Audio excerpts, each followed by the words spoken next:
right? So that's the way it works. Let's get to work, get some questions.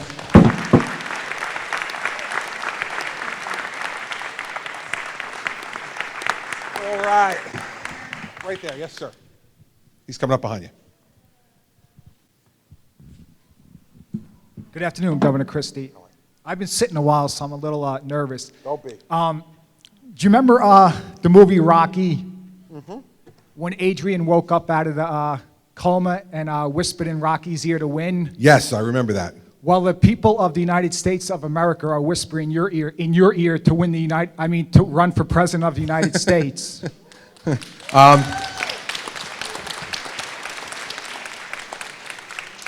Well, we'll see. How about that? Thank you. That's very nice. And I try to remember to say that all the time because it is really nice for anybody in this country to say to somebody else that you should consider running for president. And I am considering running for president. I haven't made up my mind yet. When I do make up my mind, I'm going to let everybody know. I've said that there's three very simple questions that I'm asking myself and that I have to answer these three questions yes in order to run. And if I can't answer them yes, then I'm not going to run. Is it good for me? Is it good for my family? Is it good for my country? And if you can't answer yes to all three of those questions, then you have no business running. And it's the most serious thing that anybody in public life could ever attempt to do. So I appreciate your encouragement, and it's very flattering. But on the other hand, what I'll tell you is I'm taking it very seriously. And I don't think you should approach it in any other way. So we'll make a decision relatively soon, next couple of months. We'll let everybody know. We won't keep people, I'm not looking for drama, but I want to make the right decision. Can I thank you again? Sure. Last year I was exercising at Hartshorn Woods Park in Middletown, and you were in the Food Town parking lot when you were running for a second term. Mm-hmm. And I went there to get dog food for my dog. And I went up to you with some paperwork, and because my father fought 3 years and 11 months in World War II. He was shot in the jaw and in the shoulder in the Philippine Islands. And New Century Financial is the bank, and Pressler & Pressler is the muscle. Oh, yeah, I remember this. And I handed you the paperwork. I explained to you that New Century Financial is the bank, and Pressler & Pressler is the muscle for New Century Financial, which is the bank. They're the worst collection agency in the world. And they've been trying to take my mother's house for years and years, and I brought the paperwork up to you, and I didn't even know you were there. I was just going to get my dog food after I went exercise, and I handed the paperwork to you, and you said, no bullshit, Ken, the state banking commissioner, will call the next day, and he did call the next day, and he saved my mother's house. So I just wanted to thank you for that. You're welcome. I thanked you last year, but I wanted to thank you again. I remember you now. Well, thank you. And I'll tell you that it's one of the best parts of the job is there are moments that are presented by someone like you completely, unplanned, right? I went to every news media, everyone, every politician. I even went to Senator Carrillo's, and he did call me back and said he couldn't do nothing because of the courts, but you were the only one that helped my mother. And my mother's 87 years old. She's been living on $15,000 a year her whole life, Well, it's one of the best things. Thank you for your question, your comments, too. It's one of the best things about being governor. Can I ask you one more thing, Governor? No, you can't. You're done now, okay? All right. Because here's the thing. I like you a lot, and now I recognize you from the Food Town, the dog food. But here's the thing. If I let you go on anymore, you're being so nice to me that they're going to think that I set this whole thing up. So you got to give the microphone back to Nick. And you want to tell me something later, come see me after we're done, all right? But that'd be too much. But what I was going to finish with this is one of the best parts of being governor is every once in a while you actually get to do something, not just in a bigger sense of policy, but in a smaller sense of being able to help and positively affect somebody's life, like his mother's. And she was being harassed for no reason, and the banking commissioner stepped in and helped save her house. She didn't deserve to have it taken away. And when you have an opportunity to do something like that, it's pretty good. Yes, sir, right there.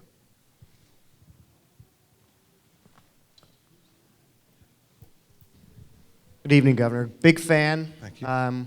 I've met you a couple times, once at Citi Field, once in Port St. Lucie. Last year at Port St. Lucie. Yes. Hopefully you're going to opening day. I am. It's a national holiday in our house. Yes, I remember you telling me.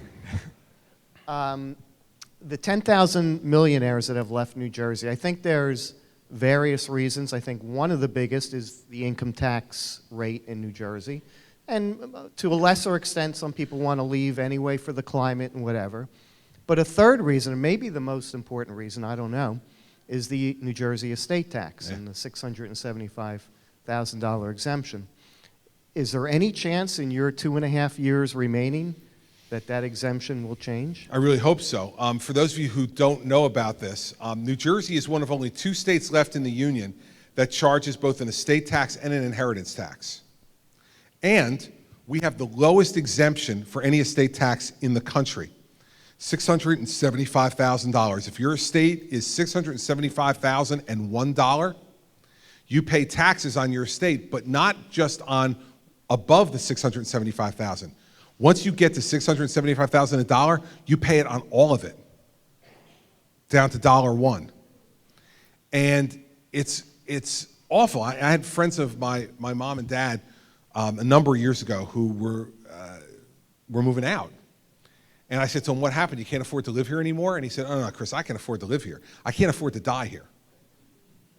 And so I'm very hopeful. New York just changed theirs.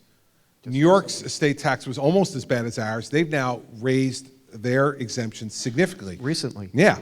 Just last year, Governor Cuomo did it, and his legislature. And it's something that we have to do. Now, I'll have people who tell me that doesn't matter to people. It does. And it changes behavior. There's no question it changes behavior, and it makes people leave here in their senior years.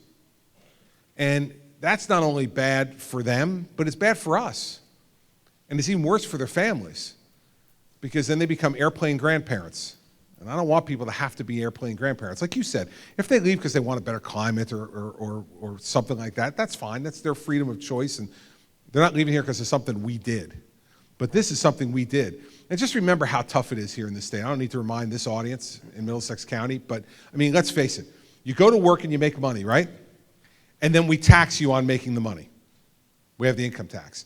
Then the money you have left, you go and you buy some things. And then we charge you a tax when you buy things in the sales tax. Then if you have a little bit of money left after you bought your things and paid your income tax and your sales tax, and you then save that money and you make interest or dividends or capital gains on that money, then we tax you again for that. Then you go and you buy a house. So you say, well, I'm investing this money in my home. This is going to be my big investment, right? And then what you don't realize is that the entire time you own your home, and this is true right now, I'm your partner. Thank you.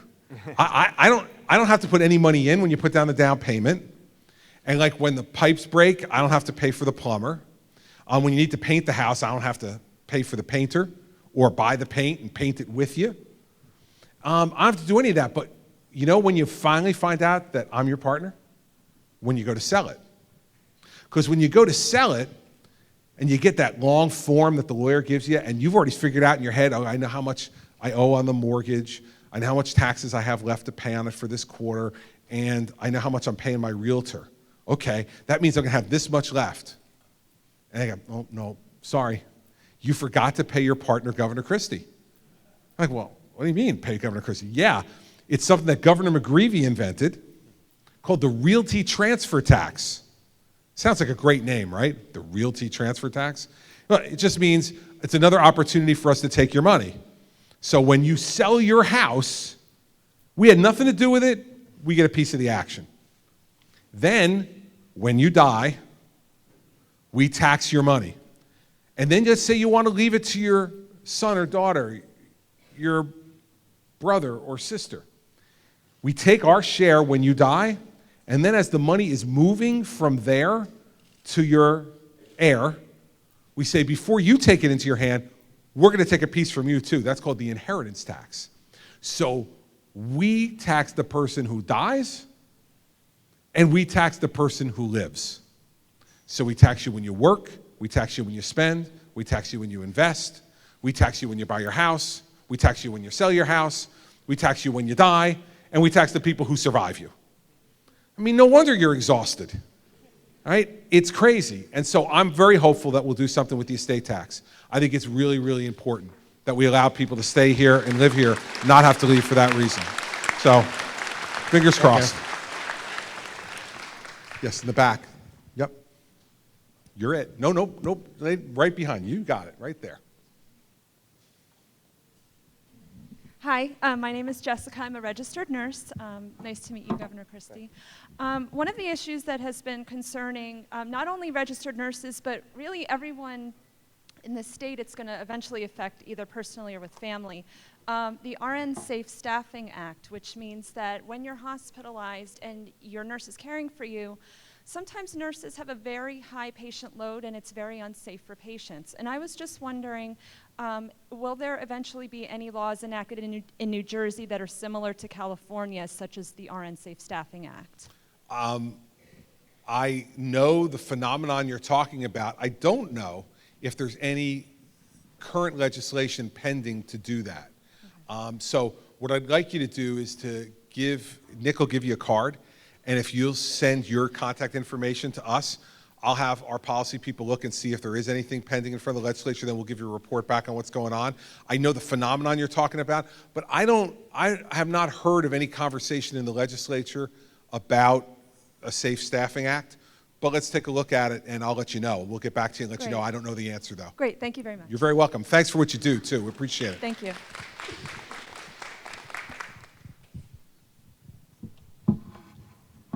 Hi, Governor. My name is Valerie Nugent from Hope Lawn, and I have a couple of questions for you, if you could be so kind. You mentioned billions of dollars here and there, and we see incremental costs escalating in benefits and pensions. But I'm reading lately about incremental corporate welfare subsidies escalating into the billions of dollars in New Jersey, that we're giving money to corporations who don't need that money, and a lot of that money is being channeled back to the Republican Governors Association, and it kind of smells funny.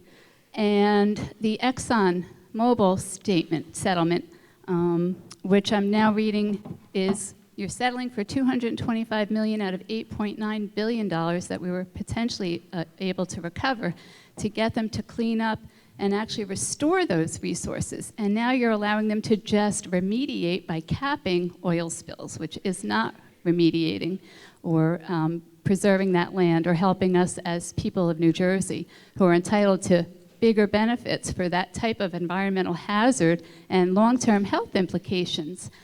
And they, in turn, Exxon only has to pay the state $225 million, if I'm understanding this correctly, and now it's spreading to that settlement covering 16 other sites, one alone that will cost billions of dollars to remediate, and gas stations and other oil spills as well that have to be cleaned up, now at our expense.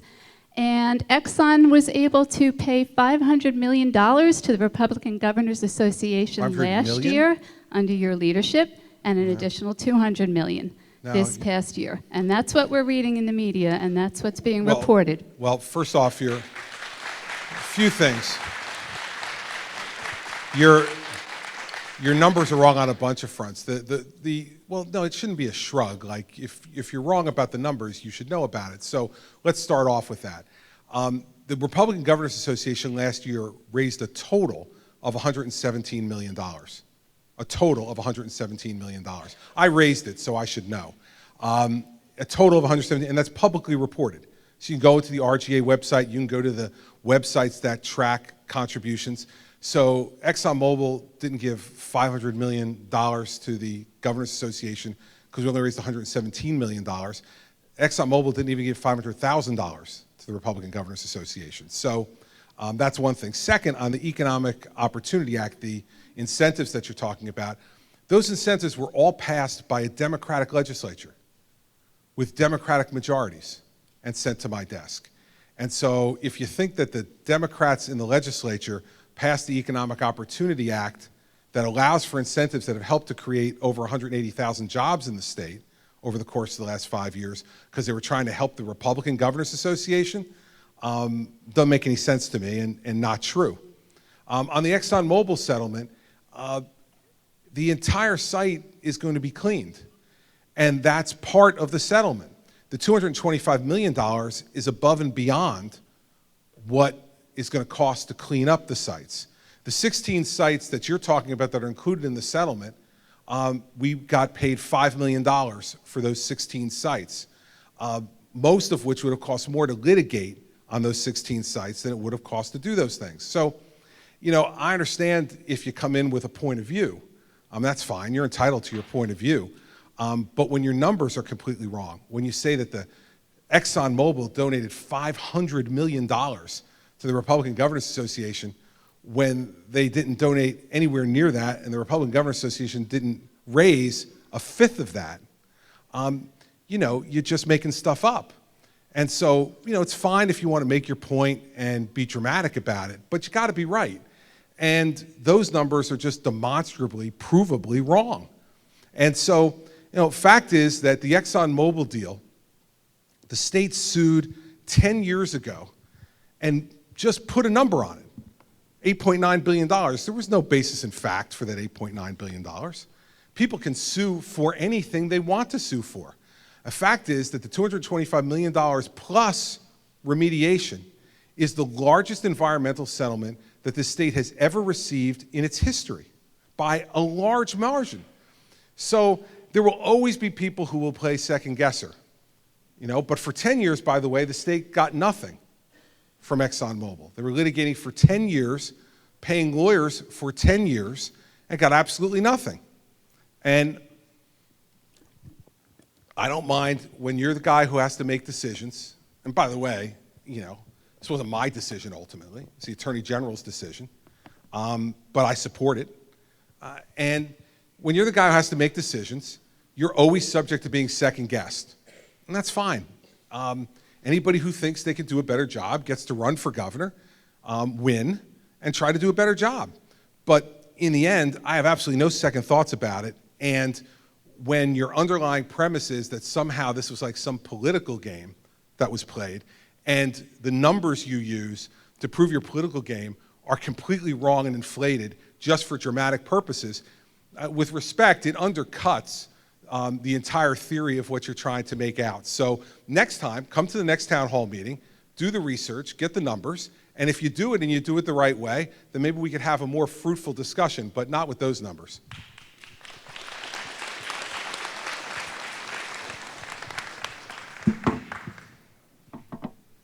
Hi, I'm a proud New Jersey teacher. Thank you. I just want to talk to you about the PARCC testing and what's been happening in our schools, in our public schools due to it, and then ask you your thoughts about it. In case people don't know, I'm an elementary school teacher, and our students in grades 3 through 5 have been will be subjected to about 13 hours of test-taking time this spring alone based on the PARCC testing that was done in March and the upcoming end-of-year assessments that will be done in May. It is wreaking havoc on our classroom instruction. It is wreaking havoc on school districts' budgets with the amount of money they've had to spend on technology, along with the assessments themselves. My concern is that we are spending so much time and money and devoting to a test that has not been proven. They don't even know how they're going to score it yet. So I'm concerned about all of this time and money being put into this test that's really affecting public school students negatively, whereas their private school counterparts do not have to be subjected to this type of testing and not the loss of instructional time. So I really just wanted to know your thoughts on this and how we can make sure that public school students have the same opportunities as those that are in a private school. Oh.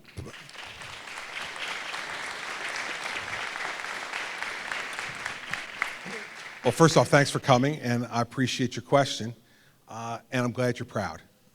Everyone should be proud of what they do for a living every day, and I'm glad that you are.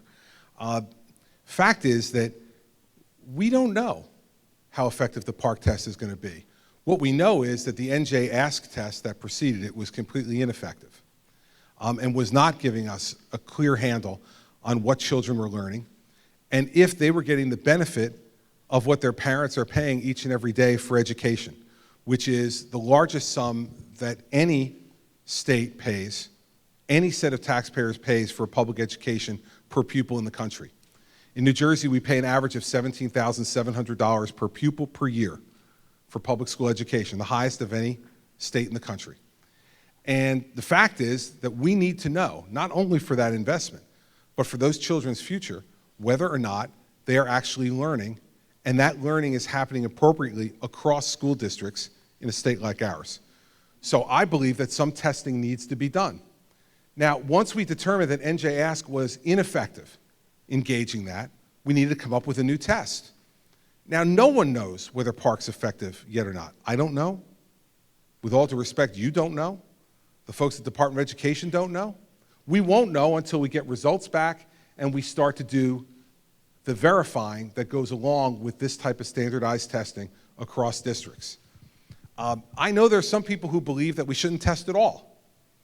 But, you know, it's interesting that I hear people complaining about loss of, you know, instructional time in the classroom. That's a concern for everybody. We had an awfully difficult winter.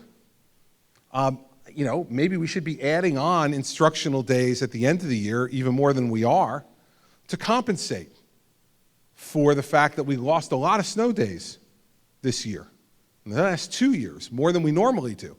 But I don't hear anybody coming to me saying to me, Governor, would you please sign an executive order to add days on to the school year so I can have more instructional time? But I do hear about it as to PARCC. Remember, too, that these standardized testing have another role to play as well.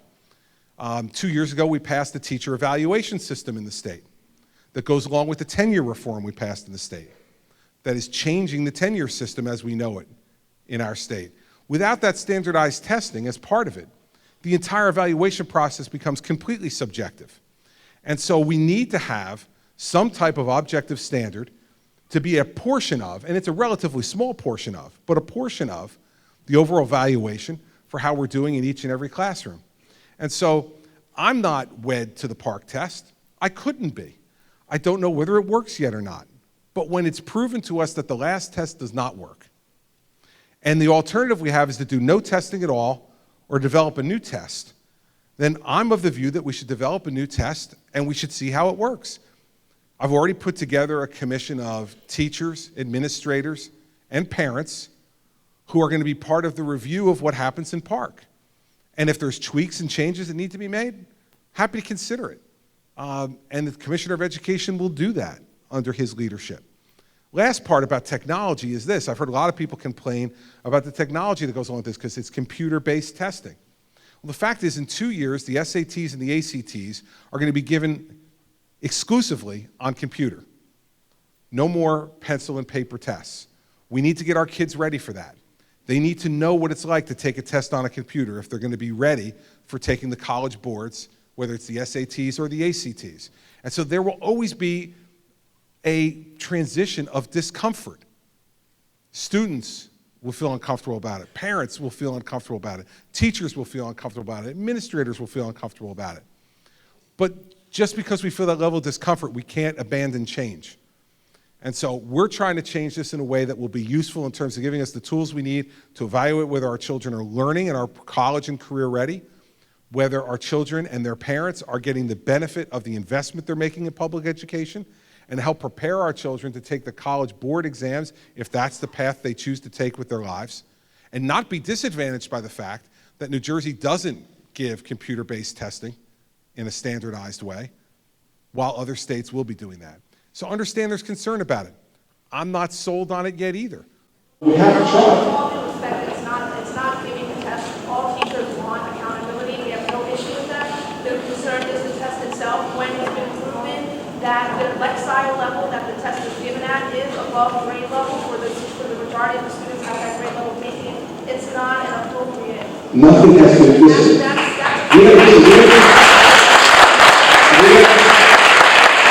We are disagreeing about that. Students that are ELL students or special ed, I work with struggling students. This is what I do every day. And I want people to really understand what is happening in Oak Park. It's not about trying to argue with you, but I just want. I thought we were having a conversation. Let's carry on. Well, listen, but unfortunately for me and for you, we're not the only two people here. So we've had a pretty extensive conversation already. I don't know what else you'd like me to tell you. If what you want me to say is, you're absolutely right, Everybody else at the Department of Education who's looked at this and is trying to implement PARCC is absolutely wrong. And so today as governor, I'm going to sign an executive order decreeing no more PARCC, and you all can go along and have no testing anymore. I'm not doing that. So what I am going to do is what I promised to do, which is to try to get a test that's effective for the students and their families, to administer that test, and then to test the test to see if it works or it doesn't work. If it doesn't work, I have no interest in having an ineffective test.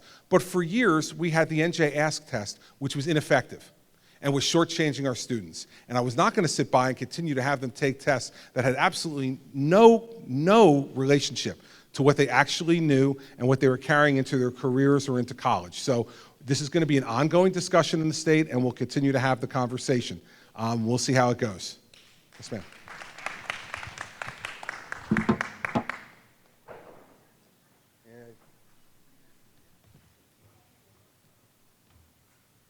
I'm very nervous, by the way. I usually don't have, I'm usually not silent, but I'm really nervous.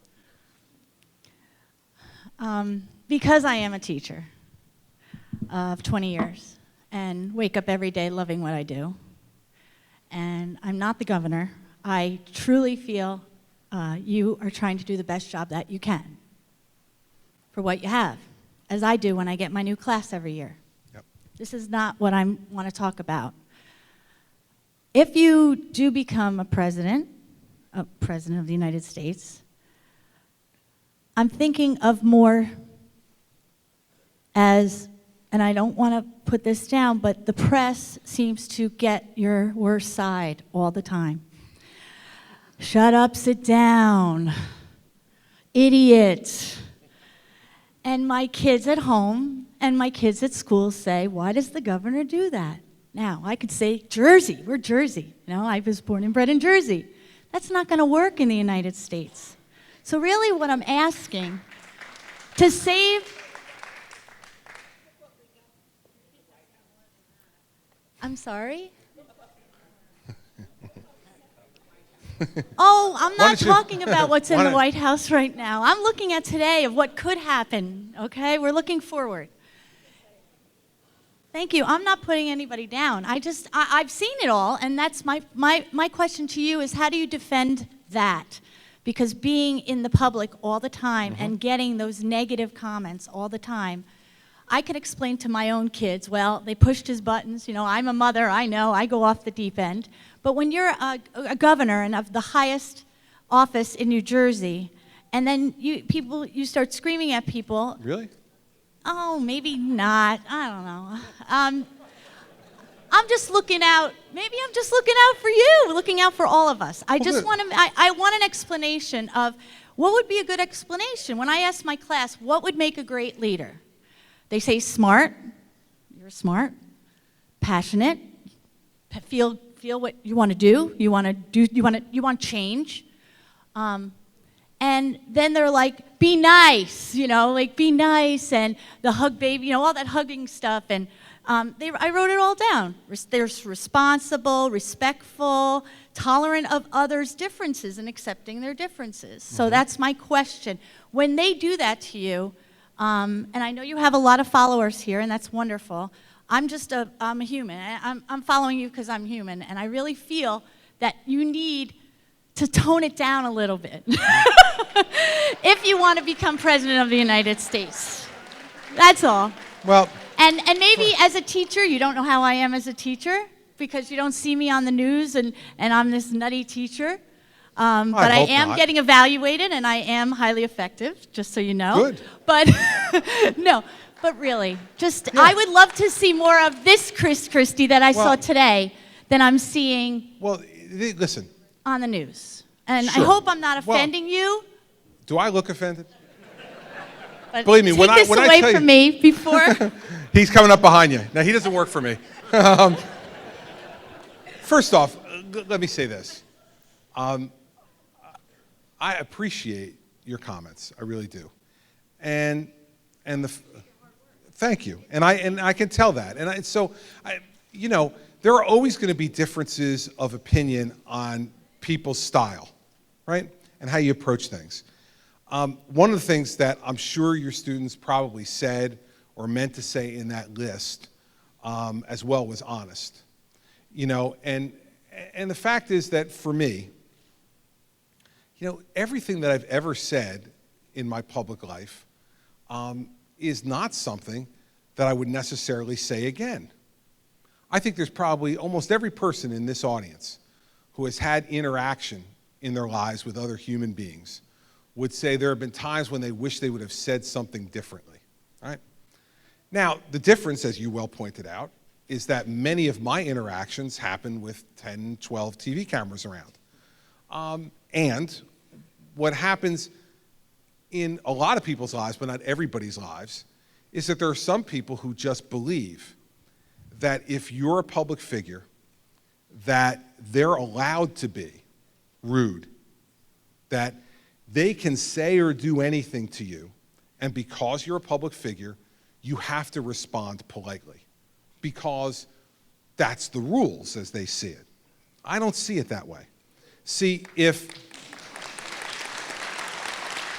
and what I would say to your kids in your classroom, and I've said to other kids who, whether they're coming through tours in the State House and they'll ask me about things that are kind of like the topic you brought up, or gone to classrooms where that's happened, is that when I think that I've said something that's over the line, you know, I'll apologize for that. I'm not out here to be perfect, and nobody is. But the one thing people never have to wonder about me is what I'm thinking, right? Now, there's a lot of political speak that goes on in this business where they sit and think about one of two things. Either what's the blandest, most vanilla thing I can possibly say that will not offend anybody or that they won't understand? Or two, they look in your eyes and they say, I wonder what she wants to hear. And when you've been doing this as long as I've been doing it, you get pretty good at it. Right? You look at it and say, well, what does she really want to hear? And let me tell her that, and then, even if I don't mean it, hopefully she'll forget that I said it when I do something that's the complete opposite.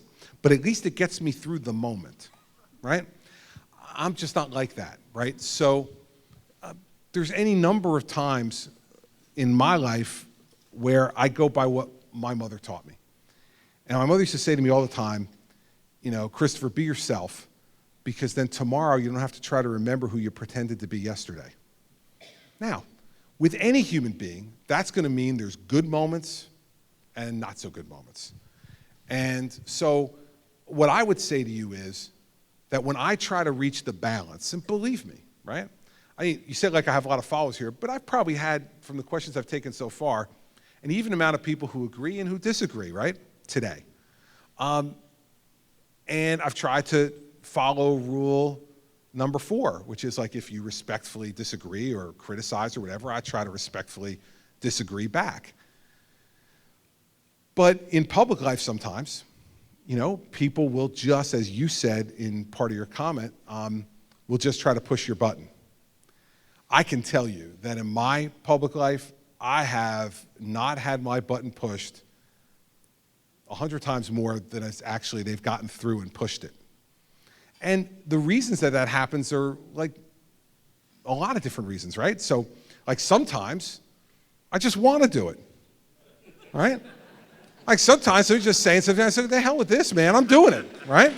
And I know it's going to wind up in the news. I know I'm going to get criticized for it. And I know when I get home, Mary Pat's going to look at me and go, why did you do that today?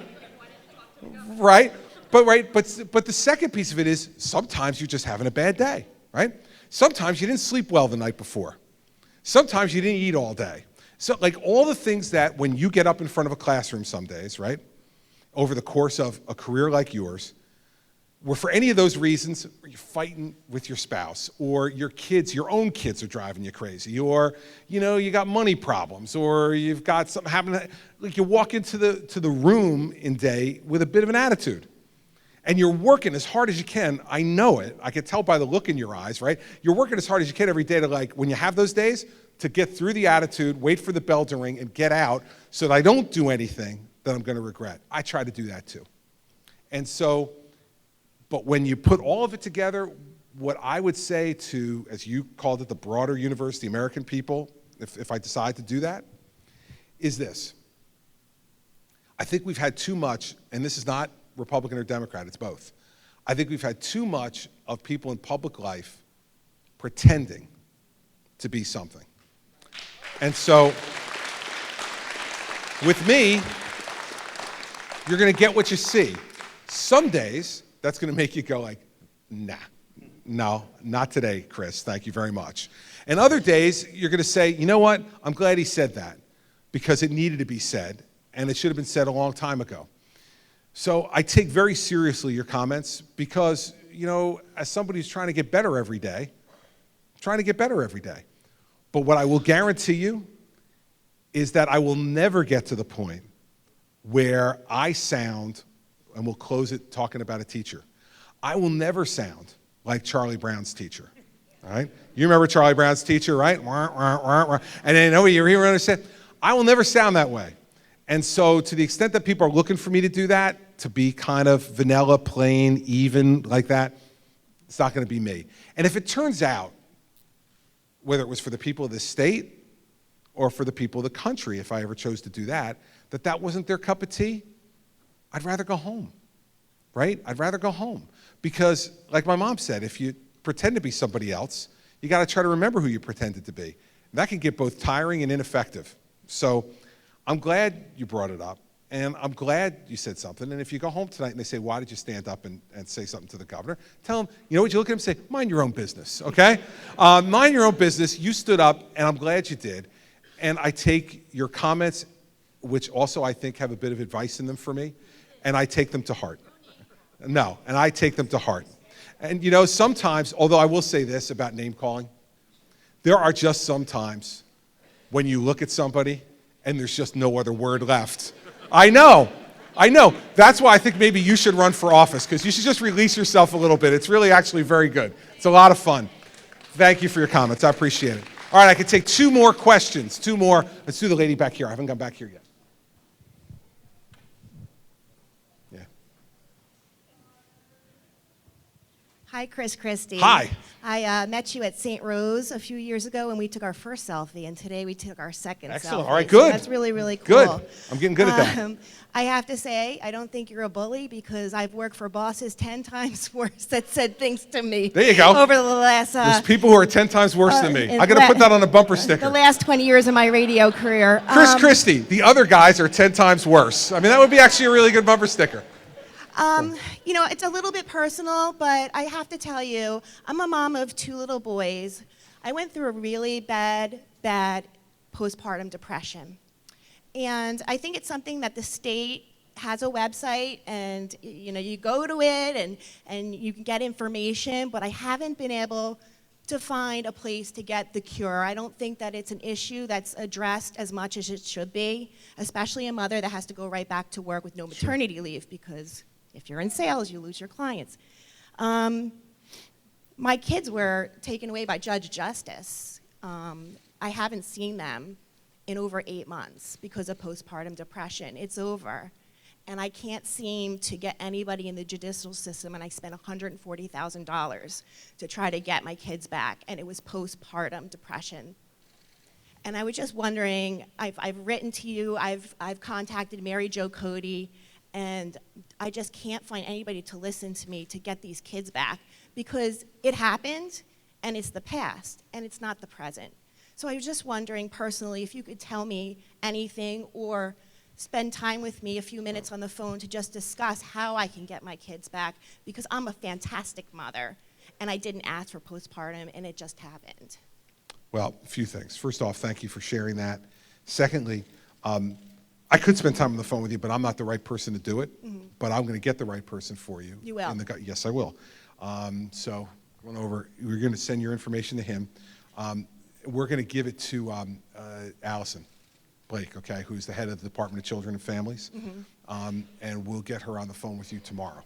Okay? I appreciate that more than you will ever know, because listen, every day is a struggle. Sure. Not seeing them. Well, of course, I'm a father. I have 4 children. And I can't imagine having my children taken away from me, and not to be able to see them and to care for them and to do all the things that we Not do. even supervised. Yep. And so I cannot promise you anything, of course, right? But what I can promise you is that we'll get somebody to listen and to try to point you in the right direction. That's all and I'm see asking what's for going on. today. So I appreciate you bringing it up. I know it's a tough topic, but we'll get somebody to help you. So give your information to us. We'll get Allison. When Allison Blake calls you tomorrow, Okay. she's the commissioner of the Department of Children and Families. It's not a fake. It'll be real. Okay. So take the call, Thank and you Allison will try to help you. so much. Thank you. Don't come back here either. All right, I'm going to take two more because I haven't taken one of the Girl Scouts yet. So let's take a Girl Scout, and then I'll take another adult to end up. So this Girl Scout right here.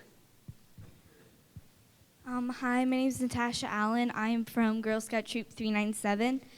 And And where's Girl Scout Troop 397 from? We're from the coast of New Jersey. Okay, good. And these are my sisters right there, Brianna and Skylar. Excellent. So my question is, if you do run for president, what would you change about the way things are going in Washington, D.C. today? Well, how about this? How about if we start off with the fact that people don't talk to each other anymore? See what we're doing here today? People who agree, people who don't agree, we're talking to each other. And I got some great advice from an old boss of mine. When I was U.S. Attorney, I was the chief federal prosecutor in the state for 7 years, from 2002 to 2009. And I had a boss, the Deputy Attorney General of the United States for a period of time, who's actually now the director of the FBI. His name is Jim Comey. Jim's a great guy. And one time, he came to visit me in the office when I was U.S. Attorney, and he was my boss, and he met a bunch of the people who worked for us, and then we met alone together, and he said, I said to him, Jim, where are you going after this? And he said, I'm going to the New York Times editorial board. Now, Jim worked for John Ashcroft, who was Attorney General at the time, and for President Bush, and let's just say that in general, they weren't the favorite people at the New York Times. And so I looked at him, I said, Jim, are you crazy? You go on the New York Times editorial board. I mean, that's not going to be pleasant. And he said, no, Chris, you don't get it. He said, I'm going there because it's much harder to hate up close. I think in Washington what's happened is everybody goes to their separate corners. They don't talk to each other anymore. They don't deal with each other anymore on a regular basis. They don't get to know each other. And so then if you have differences of opinion, it's much harder to hate if you don't know the person. And so I think one of the things that has to change in Washington, whether I run for president or I don't, is that the president and the Congress has to work with each other more, has to get to know each other better, because it's harder to hate up close. And that applies to anything, right? Whether it's politics, whether it's your friends at school. When a new kid comes to school and you don't know them, and let's say they're different, it's a lot easier for people when you don't know them and they look a little bit different than you, for you to make fun of that person, for that person to get teased. But once you get to know the person a little bit, they sit with you at lunch, they tell you about their brothers or sisters, their mom and dad, the house that they live in, the things they like to do after school, the sports they like to play, the books they like to read. Well, all of a sudden, they're not nearly as different as they used to be. They have so many of the same things that you have, and as a result, it's a lot harder to be mean. I think in Washington, there's too much anger right now, too much talking at each other rather than with each other. And listen, in this state, I've had to deal with a Democratic legislature, a legislature of the other party, the entire time I've been governor. And we don't agree on a lot of different things. But we got to work together. And so I spend a lot of time with them. So I think the biggest thing, I'm not going to bore you with my 10-point plan on whatever, because none of that matters until you start to develop the relationships you need to develop where people can trust each other. Because you're not going to work with each other until you trust each other. Doesn't mean you always agree. Doesn't even mean you always like each other. You can trust somebody who you don't particularly want to go out to dinner with, but you can trust them because if they give you their word and they keep their word, they're trustworthy. Mm-hmm. So I think of all the things that I would change in Washington that would help to make the country be governed better, I think that would be the first thing you'd have to work on. So, and that applies to every different human interaction we have with each other. And that's what I would try to do if I were ever to do that, but that's a long way off. But I'll just keep trying to do it here. And if I get a chance to do it someplace else, we'll see whether I'm successful at it or not. Okay, But thank you for your question. That was really good.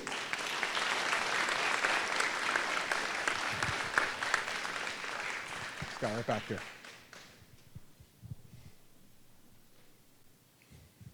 Welcome to Old Bridge, Governor. Happy to be back. My name is Peter Guller. I've been a resident of Old Bridge, New Jersey for 38 years. My wife just recently retired from the Old Bridge school system. You just mentioned about keeping your word. She retired on March 1st. Let me get this chronological.